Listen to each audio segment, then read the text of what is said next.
Edi Rama i grabiti zgjedhjet. Prishti. Imagjinoni për një moment, do të flas vetëm gjërat më kryesore të raportit, jo ato tonat, fare. Organizoi, thot raporti ndërkombëtar, në periudhën e ndaluar me ligj, 4.533 aktivitete, të gjitha për ndikuar votën e qytetarëve.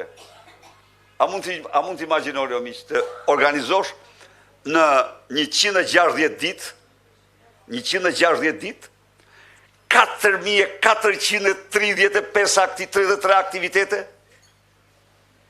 vetëm se si të mirësosh, ta bësh më të mirë, të bësh makjazh qeverisë dhe aktiviteteve, kombëtare dhe ndërkombëtare. Pra, e ndaluar me ligj. Shkeli ligjin kombëtar dhe ndërkombëtar 4.533 herë.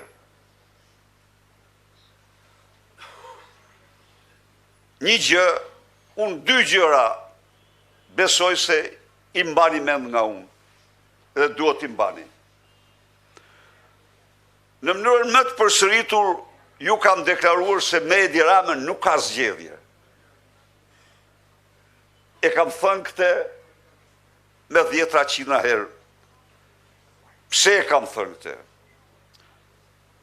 Kam kuptuar se ai i inkriminuar Ram nuk len ligj pa thyrë, nuk len akt pa kryer në mënyrë që të marrë zgjedhjet, mos dorëzoj pushtetin. Jo. Ai pikërisht për këto arrestoi në vit elektoral, liderët e 2 partive kryesore opozitare dhe 3 e vuri ndjekje penale. Kryetarët e partive opozitare as opozitarët në raport me ligjin nuk kanë asnjë imunitet. Jo, por kur i arreston ata vitin elektoral,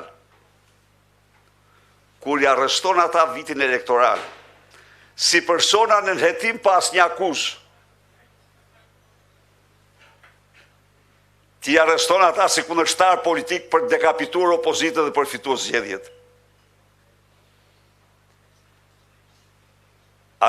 Kur 3 liderët e partive kryesore i merr vend në proces, njëri në arrest shtëpie, tjetri në arrest burg, tjetri në proces penal, që të 3 absolutisht pa asnjë fakt penal. Do të rikujtoj një histori.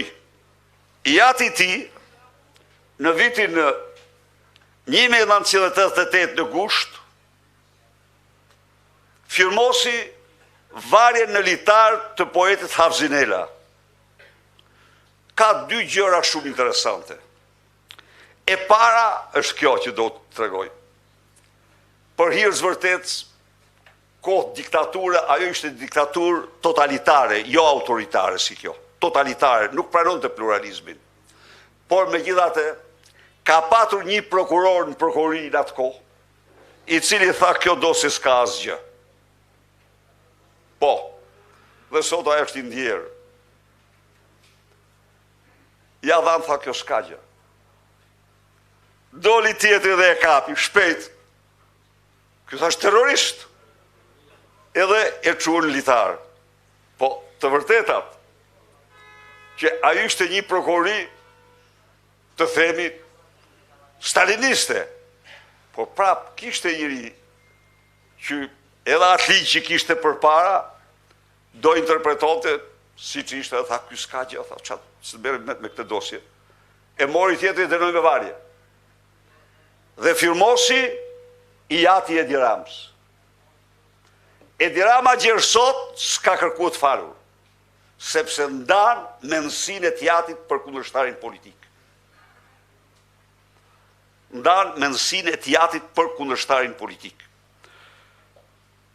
Undala në këto 2 momente për të kuptuar tiparet e asaj që quhet diktaturë autoritare e cila e pranon pluralizmin, por e shtyp pluralizmin. Faktikisht, ajo nuk dorëzon pushtetin me zgjedhje. Kjo është e gjithë morali i saj.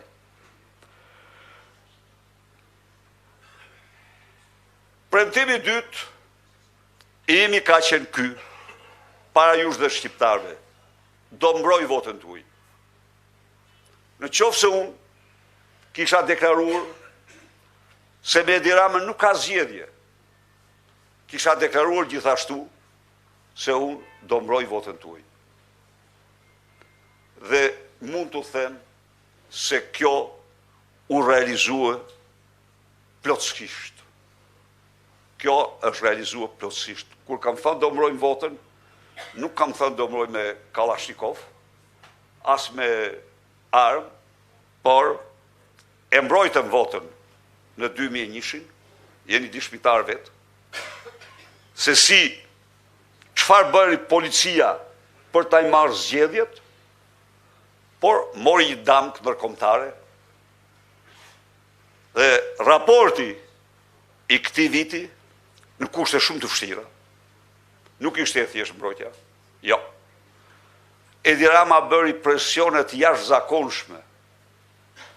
Po ne i detyrohemi shumë atij diplomati dhe atyre veshguesve, të cilët pavarësisht nga presione të turpshme që u ushtruan mbi ta, nuk lëvizën asnjë fjalë, përkundrazi e plotësuan raportin dhe u them ju këtu vetëm njëri nga këto se ishin 3 raporte, ky kryesori vetëm u pasurua, po njëri prej tyre që u paksua pak në fund futi rrjesht, ku thot në Këshillin e Europës, thot Shqipëria i rekomandohet Shqipërisë të ndaj partinë nga shteti. Tani këtu e kuptoni pra, ai u tha që në Shqipëri zgjedhjet nuk ishin midis partive, po ishin midis shtetit dhe partive. Natyrisht shteti ka mjete 100-200 herë më shumë se partit. Natyrisht në qoftë se bëhet fjalë për shtetin zgjedhor, zgjedhje nuk ka. Do kisha dashur të isha shumë kohë përpara këtu në takim me ju. Se ne jemi parti e debatit. Ne absolutisht e debatit të lirë. Por debati gjatë periudhës së raportit, hartimit raportit, do ishte kundra nesh. Do ta përdorte Edi Rama për të mashtruar botën, se ja, ky këtu nuk shkoi atje, nuk mori ti kutin atje, nuk u paraqit te komisioni, nuk bëri këtë, nuk bëri këta nuk kanë qenë se zgjedhjet kanë qenë rregull. Këtë dhuratë nuk mund t'ja bënim kurrë ne atij. Asnjë arsye nuk ka patur në vonesën tonë të fillimit analizës përveç kësaj. Asnjë tjetër. E dyta, prej kësaj kaluam në zgjedhjet e Tiranës. Dhe zgjedhjet e Tiranës ishin një sigurisht se ne bësh me analizë fushat në kohë kur ishin fushat zgjedhore. Edhe ajo mori dhe ja ku jemi, do bëjmë një analizë të shkëlqyer.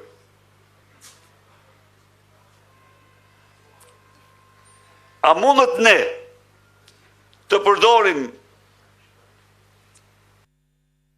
situatën, a mundet ne të përdorim faktin e një diktature autoritare për të mos analizuar të gjithë dobësit, problematikat tona në asnjë mënyrë. Ne fillojmë sot një debat, fillojmë sot një analizë me të cilën ne do nxjerrim shumë më të fortë dhe të fuqishme Partinë Demokratike.